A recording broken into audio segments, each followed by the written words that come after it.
Welcome to Age of AI, Politics, Law, and Society, hosted by Medlir Mema, Chris Lamont, and Young Diogenes, in association with the Global Governance Institute in Brussels.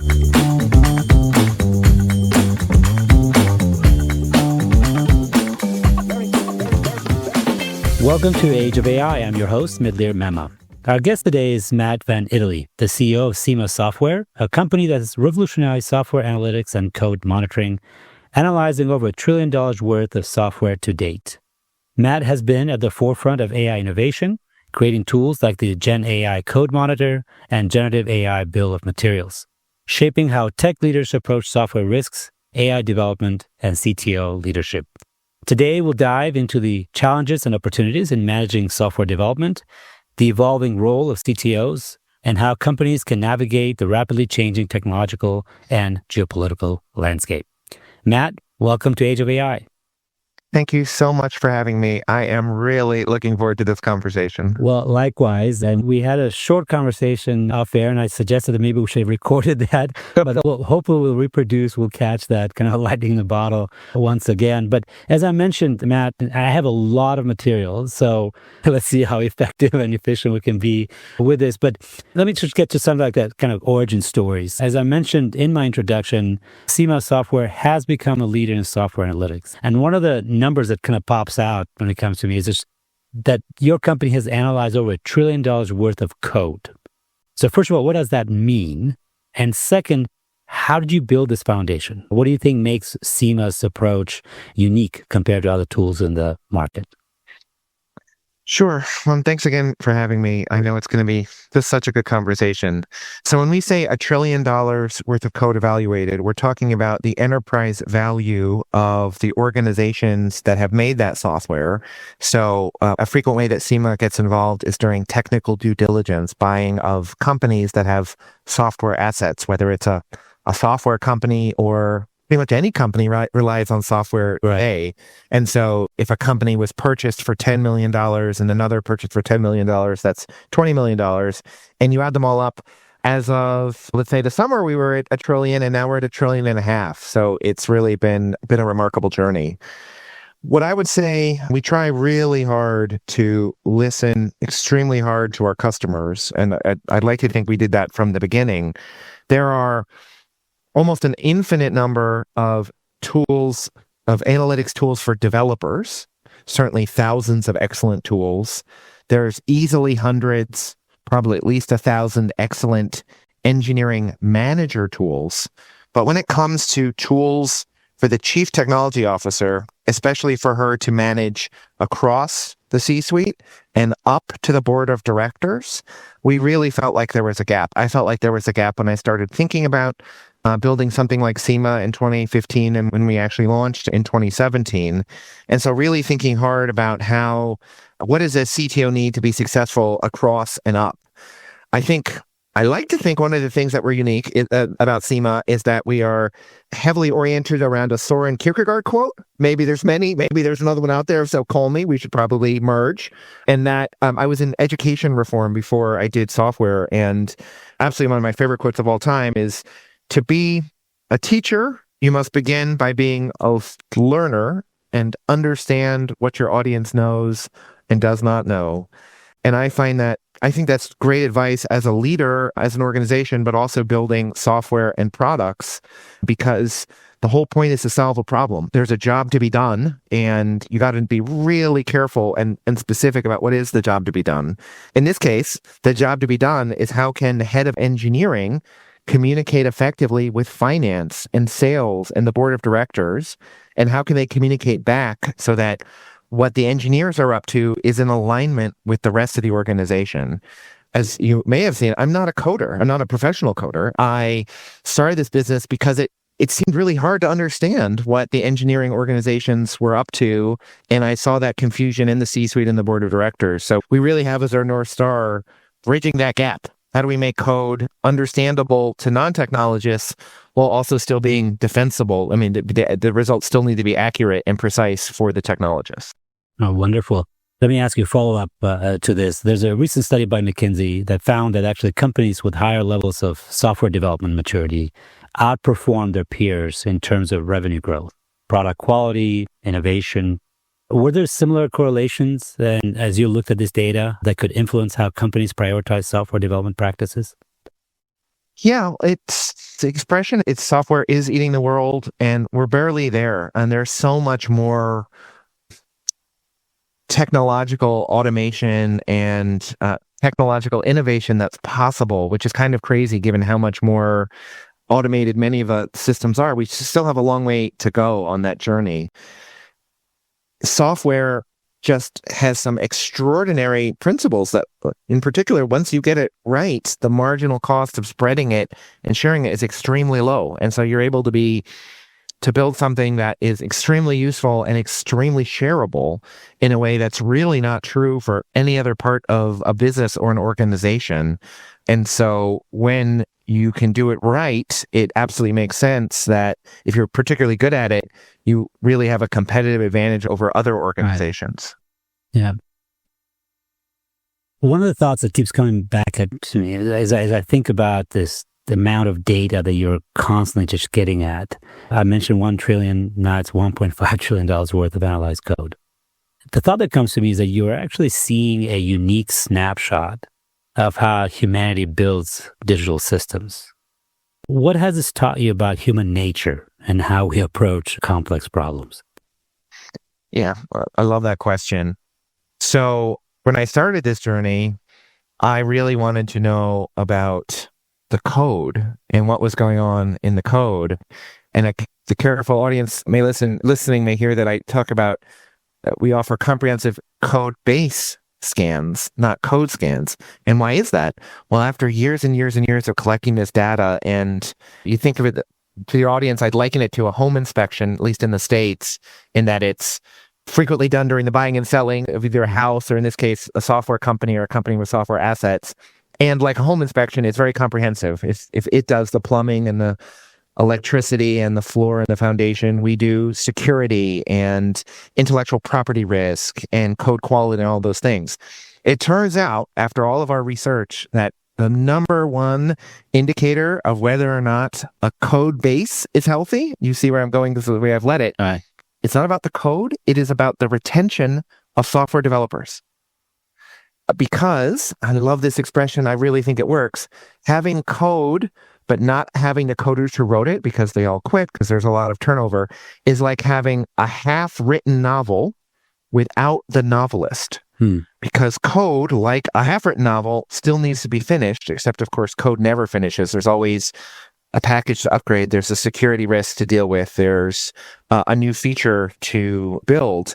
And it's the human judgment, human in the loop. I know we're going to talk about AI safety. I mean, that expression is so true for software development. It is the best method to make sure that the right code is built and teams are effective. And so we say code bases because our first question is, of the folks who really know the code, are a meaningful percentage of them still around? And that has proven to be the most important thing about having a healthy code base.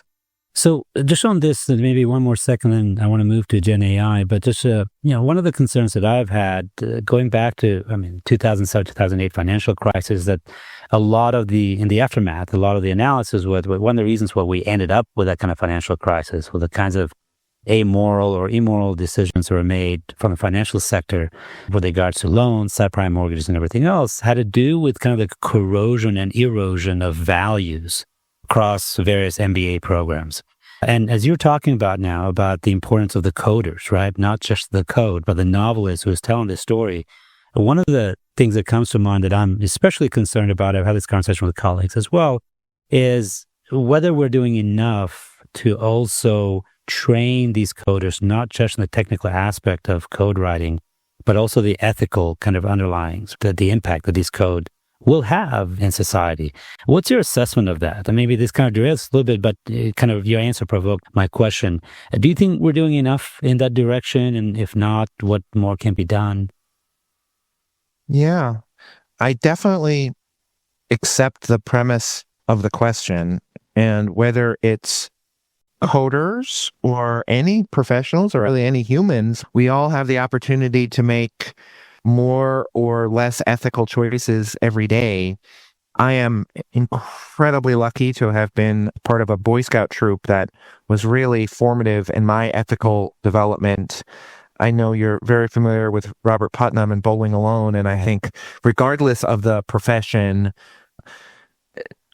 doing more to have people be connected to their neighbors and community, especially folks who are different from them, I think is incredibly important. Obviously, the flip side of the incredible personalization possible and the communities being possible, bespoke communities possible on the internet is that you can be so in one's own community that you're losing the connection to others. And so I think that's really tied. So the value of thinking about the impact on one's impact on the broader community, I think is true for every profession.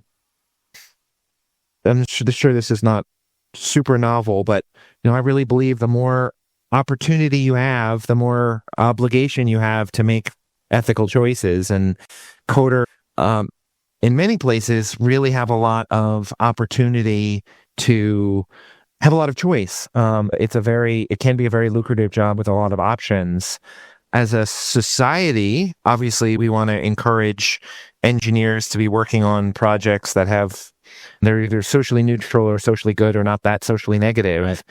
I sometimes try to solve it, I guess, on a micro level of being a little bit selfish, which is selfish to folks making career decisions, coders or not, that man, oh man, to be able to go home at night and feel good about the contribution you're making or feel great or feel neutral is a huge driver of job satisfaction. And for almost everyone, once you get to a certain level of comp, there's really not much marginal impact on your happiness. And by contrast, working in a mission that you really care about, my goodness, that is some of the best comp. So I don't know if that's like trying to sneak it in. It's actually better as a human. It's like better for you personally. You're going to lead a happier life if the work that you're doing is something that you can go home and be proud of, not just on a technical way, but the content of what you're working on. Right. But is this something that universities can contribute to as well, or centers of learning, wherever you're getting your training?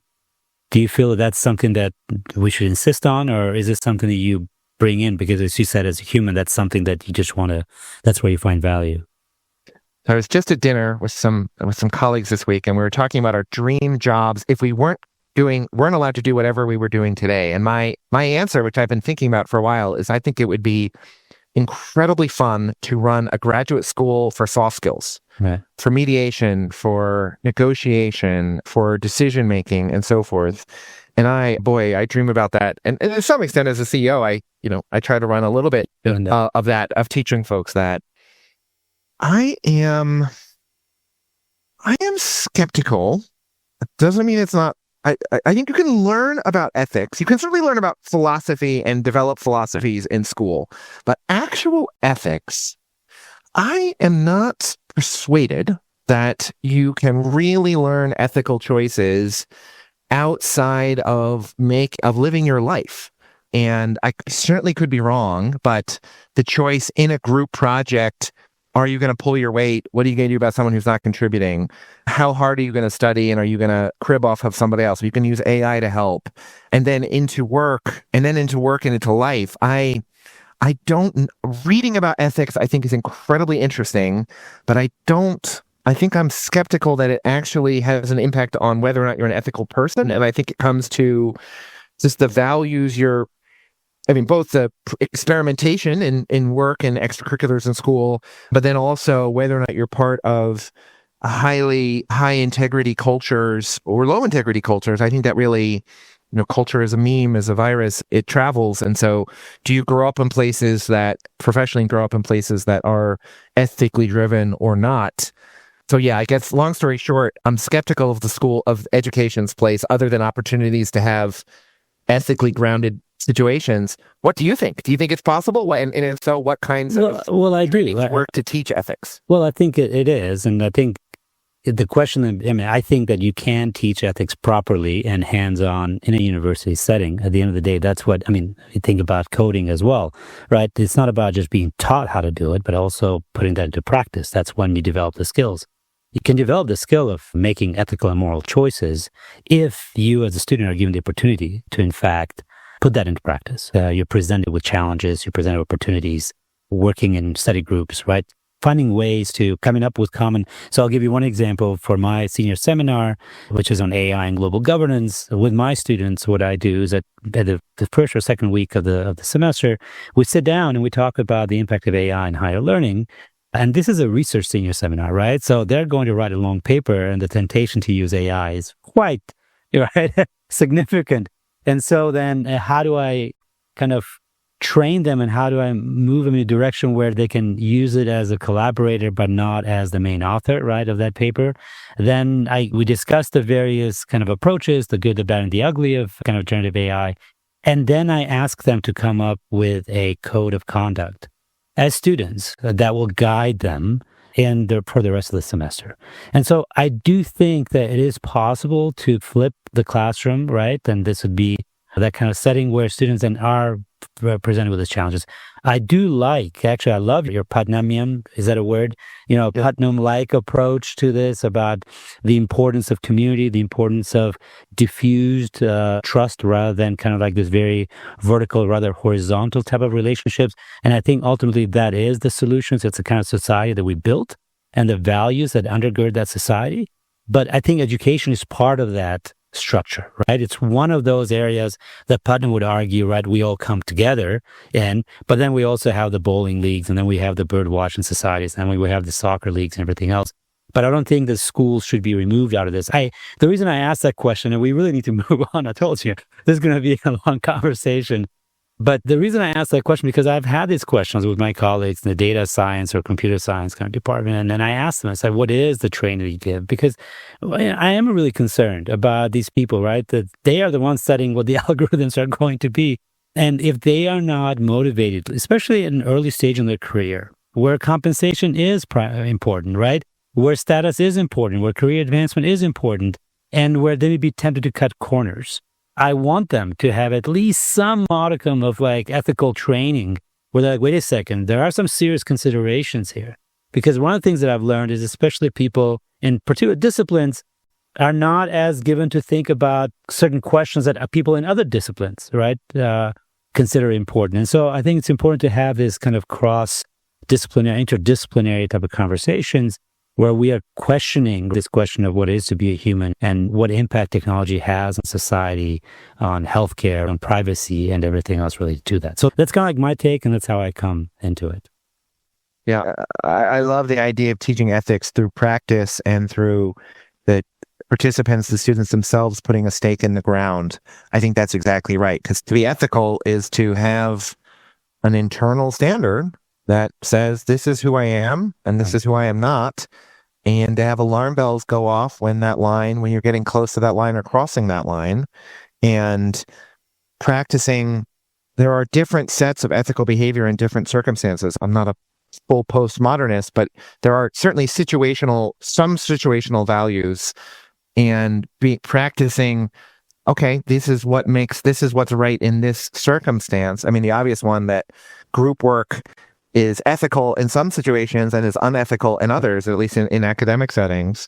But having them decide this is a core set of values and that I am going to follow or that I find myself up for, I think is an absolutely great foundational point in a way that the academy can help in developing ethical people. And in every class, that would be great if every team came up with a set of ethical practices that then they would have the experience of adhering to them or not, and learning what it's like.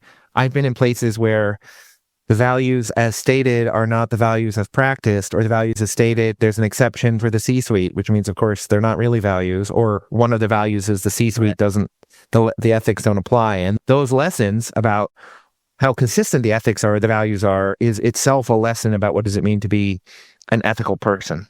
Yeah, and we've been dancing around it. So let's actually get a little bit more with the C-suite, the chief technical officer and others, technological officer and others.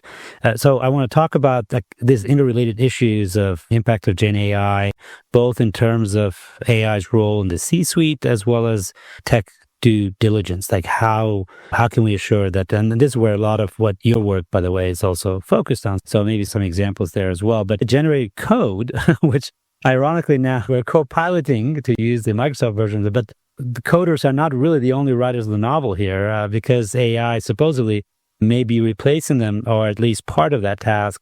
it has a potential to speed up developmental cycles, but also raises concerns about code quality and security, right?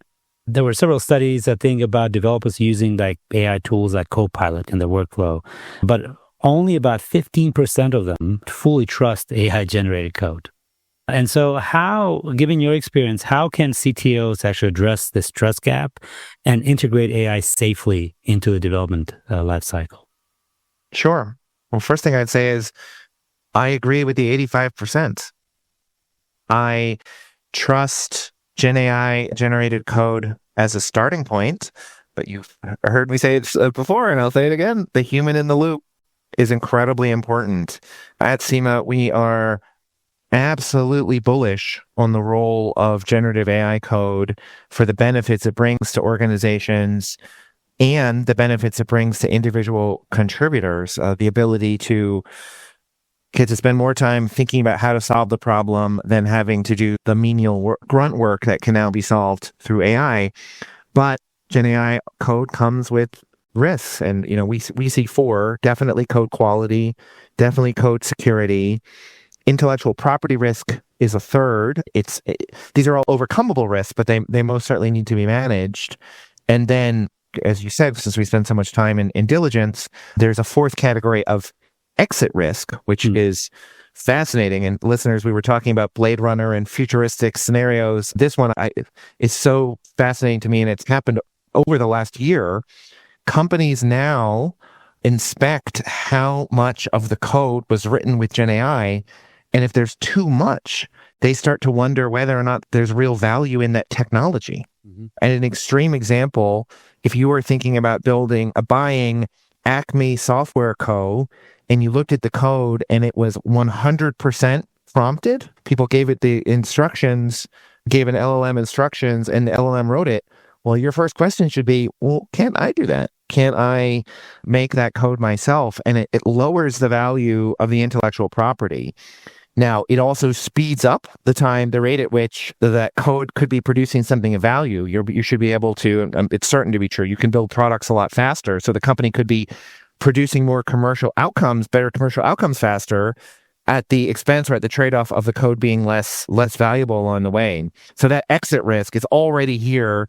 As part of our work, we help buyers ask questions to the sellers of, well, how much of this did you write? And then based on that, understand its value. So that is a fascinating time. How can we build trust? Well, we build trust by not trusting. All of the downsides of generative AI code are solved by humans being deeply involved. On security, you put in security tools and carry out the fixes. All code comes with security risk. GenAI is not alone, so you have to give it the right tooling and give developers time to fix.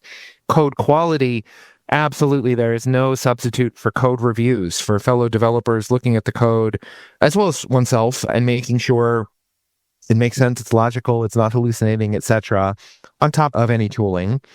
And on intellectual property risk and exit risk, the more that the humans are involved and make it theirs, we say blend the GenAI code rather than keeping it pure GenAI code, the lower the risk there is. So we trust it by interacting with it and making it better and humanizing it. And that is the way, I think, to accurately build trust, is to actually acknowledge there's real risks, is to just take code as given coming out of these prompts. You really do need to interact with it. Yeah. Obviously, recently there's the sad news of the tragedy of a young OpenAI coder who lost his life back in November or maybe December, I'm not mistaken. And at the heart of everything, right, he was a whistleblower and expressed concerns specifically about these kinds of issues. That is, there's been this narrative built in this world of GenAI that GenAI can't remember, right? It cannot memorize anything. It's just, and I also have people that don't want to use the term generative AI because it's not generating anything new. It's reproducing existing bits of code. And I think the last kind of Substack that that whistleblower released, he pointed out that there have been some serious concerns over the last 4 years within OpenAI, where he could tell that outcomes. We're reproducing almost verbatim substantial documents across various disciplines and databases. And so this is obviously a big issue. And as you pointed out, it's a big concern.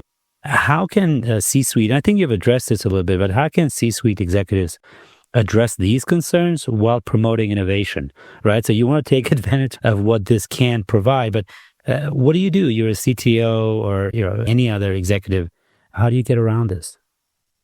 I'd put that whistleblowers' concerns in the category of training data infringement or potential infringement. So as creators using AI tools, how were those AI tools trained, and how was their training material provided, and was it the original creators of the training set? Well, it's twofold, right?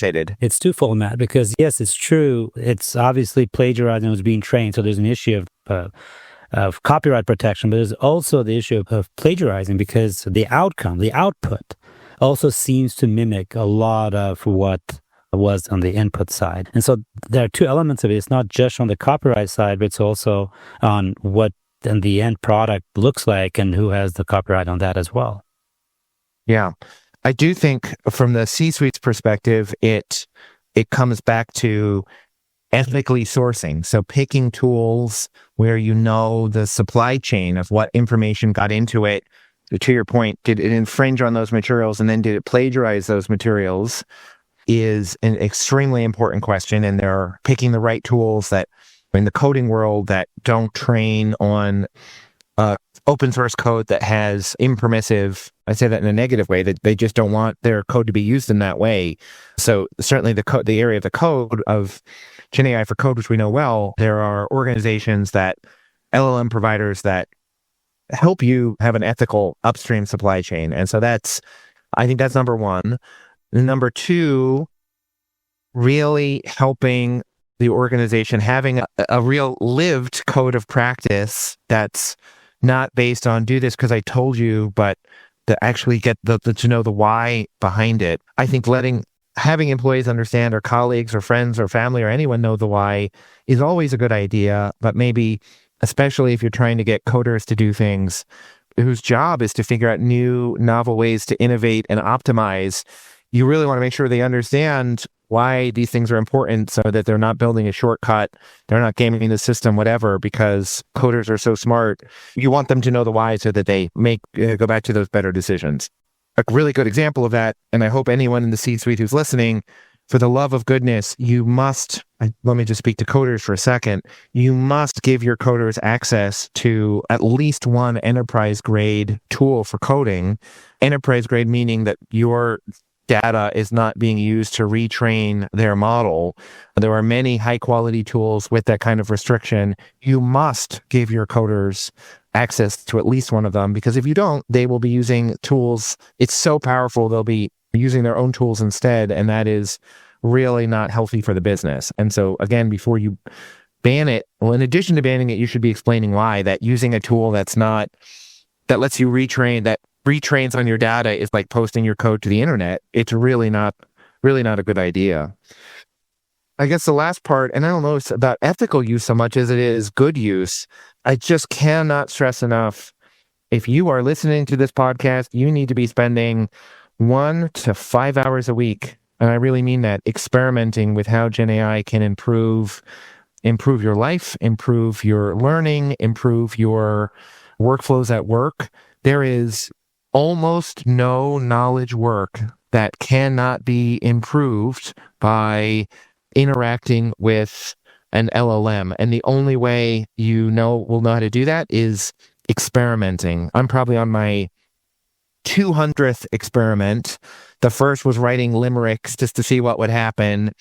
My 150th, I built a tutor, an AI tutor that teaches me things in a style that I really like. And my first tutoring question was, speaking of business ethics, shout out to the AI Underwriter, an amazing blog. Everyone should listen, even if you're not in insurance, to read it. He put out a book, his list of business mischief books. So I read about Theranos and long-term capital management and Enron and all of these SBF. And then I had the AI bot teach me some of the ethics for the lessons for how to be an ethical leader based on these terrible negative case studies. So that was experiment number 150. And that was just for personal growth. Obviously, hopefully it will be good for our business as well. But I use it at least 2 or 3 times a day at work.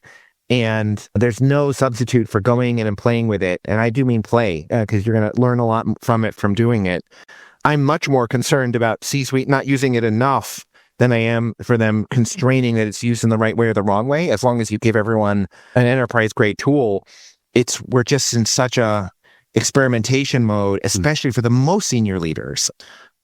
What's a shareable example? We're working on a new product, and what probably would have taken 40 hours of thinking and writing to come up with the basic components of the functional requirements, I did in 2 with the power of a back and forth exchange with an LLM. And it's of course not perfect, but my goodness, it's a really good start after only 2 hours compared to what I would have gotten in a week. And so just keep experimenting, put everything you can in that involves knowledge work or thinking, and start learning from it yourself. Have an informal group or a formal group where you're sharing ideas. We do it at Sema on a Slack channel, but talk about what you've learned, have people share ideas. It's the most transformative white-collar technology, certainly since the internet, and it could end up being larger than the internet. It is just that different. Okay. Well, thank you for that. You mentioned in your remarks the work that your company has done with regards to GenAI Code Monitor. And so I just want to very quickly, before asking a couple other questions, but very quickly, I want to talk to you about metrics and decision-making. Software engineering metrics are crucial, often misunderstood. What do you think are the key metrics that CTOs should focus on, both for internal decision-making and external communications when it comes to investors or stakeholders? And then I have a follow-up to that. But yeah, for sure. So I think I can toot our own horn, especially since it's free. We've spent a lot of time thinking about the metrics that matter the most, and we have a blog post about the 12 that matter the most. Free is free. If anyone wants to read it, you can find it on a blog or just shoot me a note. Medlir will let you know how to find me. They include things like developer retention, include things like the amount of testing. But probably at a meta point, the 2 things about software metrics that I think really matter, especially when you're communicating to the rest of the C-suite or the board of directors, is put the results in context, and if you can, reduce them to dollars and cents. So putting metrics in context, if you have 100 high-risk security warnings in your code, if you're a company that's 6 months old, that's an extremely large number. That is really pretty weird and not good to have that many. If you only have 100 high-risk security warnings in a code base that's 25 years old, it's amazing. It's best in class. And so the metrics don't matter in and of themselves. They matter relative to a standard. We use segments of companies' sizes and stages, which of course we think makes sense, but you got to put the numbers in context. And then reducing to dollars and cents, probably some of you are grimacing because that feels a little bit unpleasant, but let me try to convince you that what I really mean by that is, if you think about code quality and security and intellectual property risk, those are all examples of code base health, how healthy the code base is. Also, you can think of it, as non-functional requirements. Well, guess what? If you have low testing, you can fix that by putting engineers to add tests. And let's say it takes 45 minutes to add a test. If you have a security warning from a package, guess what? You can fix that by having a developer spend 40 hours on replacing that package.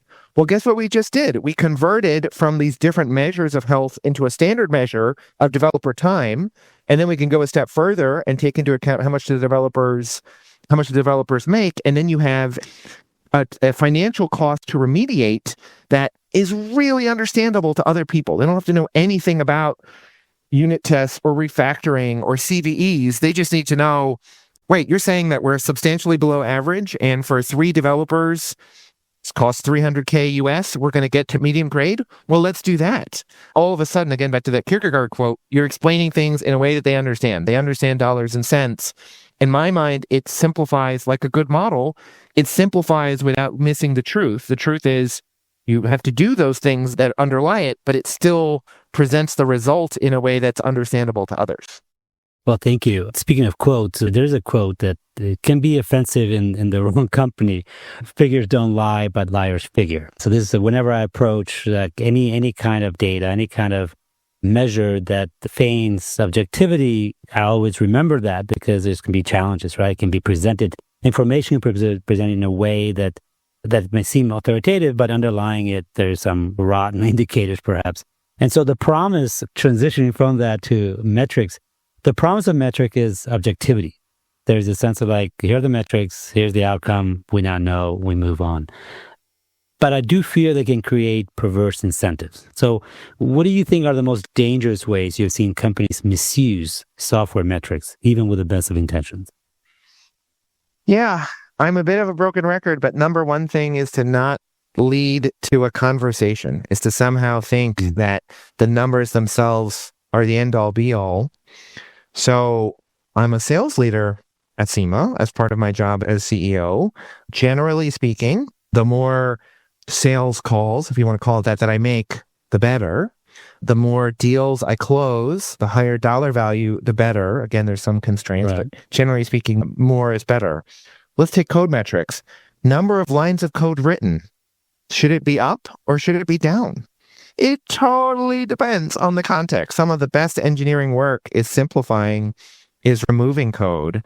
And the same is true for pretty much any kind of coding metric. We like to say code is a craft, not a competition, and crafts are not reducible to just to the data. They absolutely need a conversation around it, but the data helps make that conversation clearer.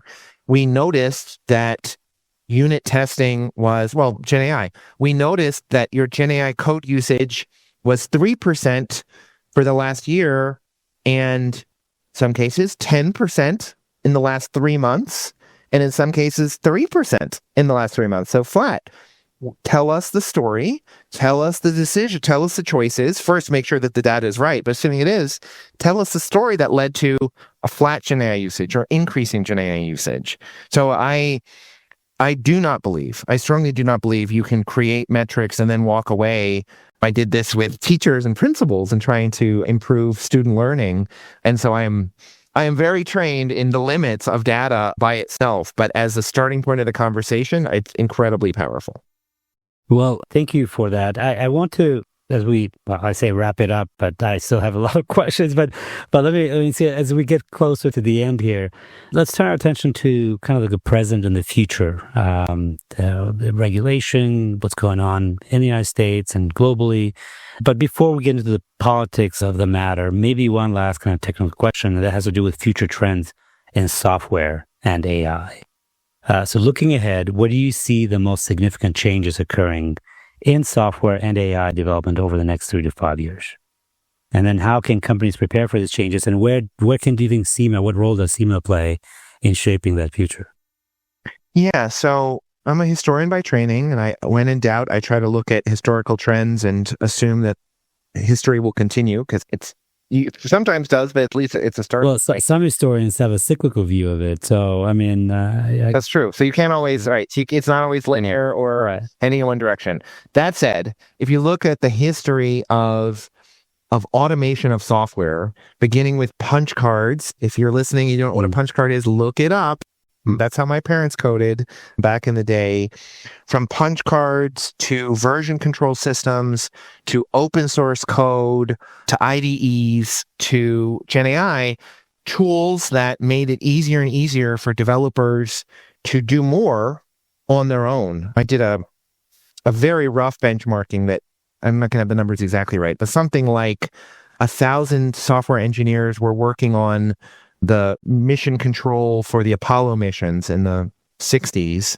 So 1,000 developers to build one mission control system.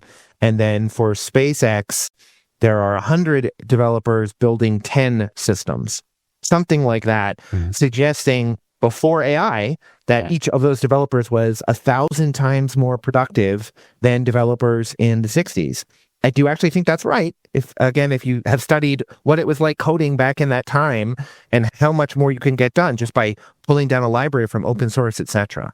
So to some extent, GenAI is on that line of individual developers can do more and more.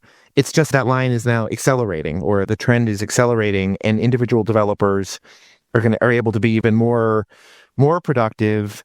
We are seeing self-healing code. Those trends will only continue further. We will see automatic suggestions, and the role of developers in thinking of what's the important problem to solve and having the wisdom to understand the right way to solve it based on a series of choices is, rather than coming up with those choices themselves. So the judgment and the taste is the rare commodity.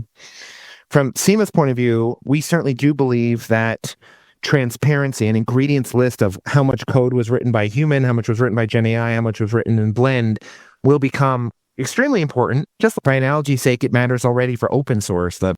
We think the software bill of materials will extend to GenAI when we're honored to have created the GenAI bill of materials, or GBOM. So we think the transparency is coming. And I'd say for the C-suite, you cannot be encouraging enough of your engineering organizations to be experimenting with ways to improve. And it's not just the GenAI coding tools, although that's a great place, but GenAI to help with testing, GenAI-enabled testing and understanding documents and writing documentation, etc. Make sure that there is a healthy amount of experimentation in your organization and role model it. C-suite should be experimenting with this, not just for their sake, but to people look up to the C-suite to show what good looks like and what the expectations are. And you should be leading the way for literally your own personal productivity, but also to demonstrate to the team that's the kind of experimentation you're expecting. Oh, wonderful. Thank you. Now, looking to the future and a lot of the political developments and everything else, I guess building on what you've also just said, there's been a lot of recent political developments. Obviously, in Europe, you have the EU AI Act. In the US, you did have the Biden White House, the executive order on AI. And of course, you have an incoming administration in the United States with Trump administration that has sent mixed signals in a way, because you do have different kind of people with different interests around him in his orbit. Although the general tenor of everything that's come out of the future White House is more in favor of deregulation. But how do you see both this efforts at regulation as well as this new kind of rhetoric in favor of deregulation? How do you see it shaping the future of AI development?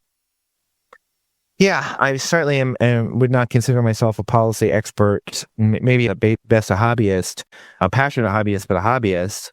But it's my opinion, I like the historical analogies, it's my opinion that how we manage the benefits and the risks of open source code, which of course is code that technically is freely available, but in reality has some obligations depending on what the creators of that code have done. The way that open source has been managed, I think has really been a model. To some extent, it's self-policing from the community, but it also, governments have played a really important role in demanding and getting transparency about open source. So you can't sell into the federal government without disclosing the amount and the type of open source you are using and the security risks associated, etc. Government means incredibly well, and it's there forever. And the permanence of government and the permanence of rules and laws, the older I get, the more cautious I am about prescriptive rules versus encouraging or enforcing transparency, because having transparency allows all the stakeholders involved to make decisions. Whereas if you actually put in prescriptive rules, if you get it right, great. But if you don't, it distorts the market, distorts the outcomes. And so I really like transparency, how the models were trained, where the data came from, how much of your code is GenAI created or not. I will always lead with transparency before prescription to see how far we can get solving it with information. How can you ensure transparency without some kind of regulatory framework? I mean, can you do that on a voluntary basis? Oh, no. So, for example, procurement off the federal, if the Department of Defense has said, we are only going to buy GenAI tools that have a list of their sources, that have an ingredients list, that is contractually enforceable. And I really, really have faith in contracting offices, procurement offices to enforce that.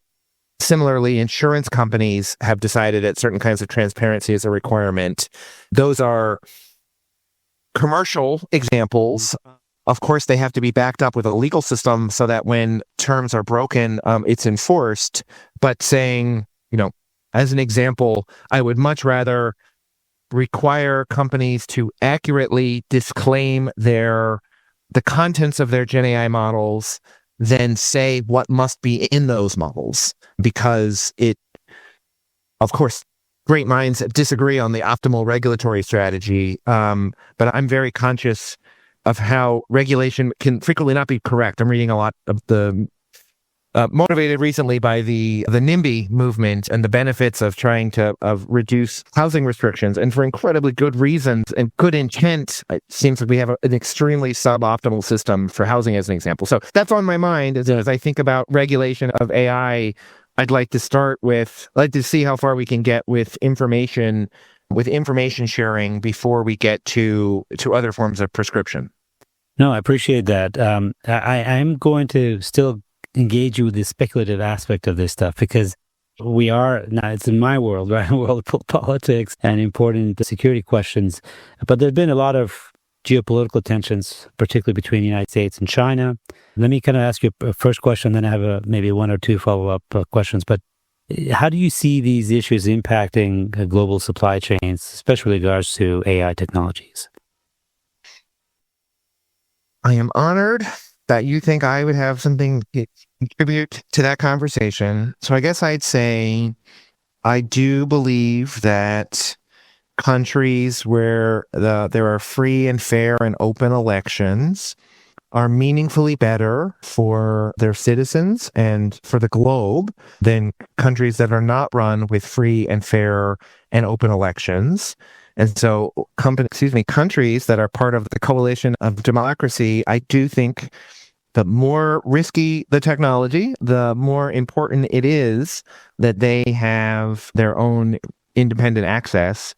And of course, for 80 years, the nuclear technology is a great example of that the democracies of the world working together to make sure that their democracies had the right kind of access to and also management of and limits around nuclear technology, and trying to keep it out of the hands of bad actors, not keeping it out of bad actors. I think it's at least analogous to me as an outsider looking in that technology in general and AI in particular is so powerful, can be so powerfully used for good, and also has downside risks, that it makes good sense to have, I guess, industrial policy and trade policy that incentivizes democracy's ability to manufacture, to produce those end products, whether they are chips, whether they're AI themselves.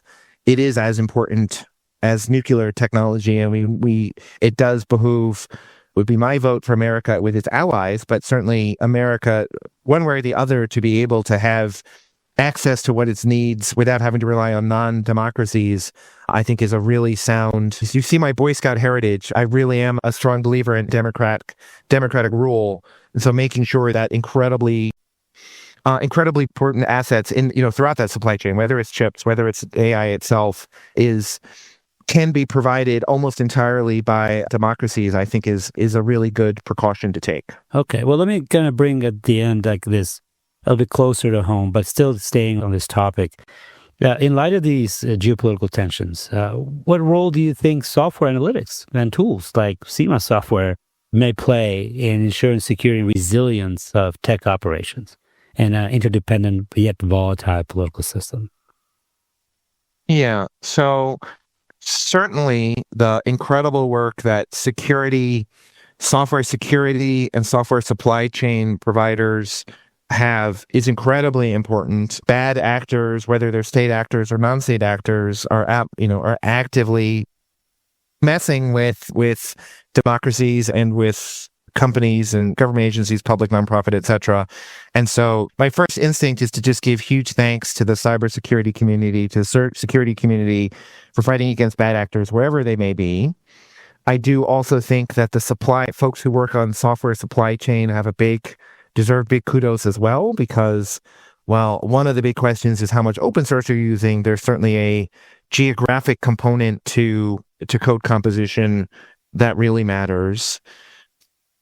I like to think Sema's contribution, what we do, standing on the shoulders of giants. There are spectacular developer tools and development manager tools, what I think we really have worked hard to develop is how to translate technical insights into non-technical, to be understandable to non-technical audiences. And so certainly as we think about our roadmap, helping people see at a glance, how healthy are we? How risky are we?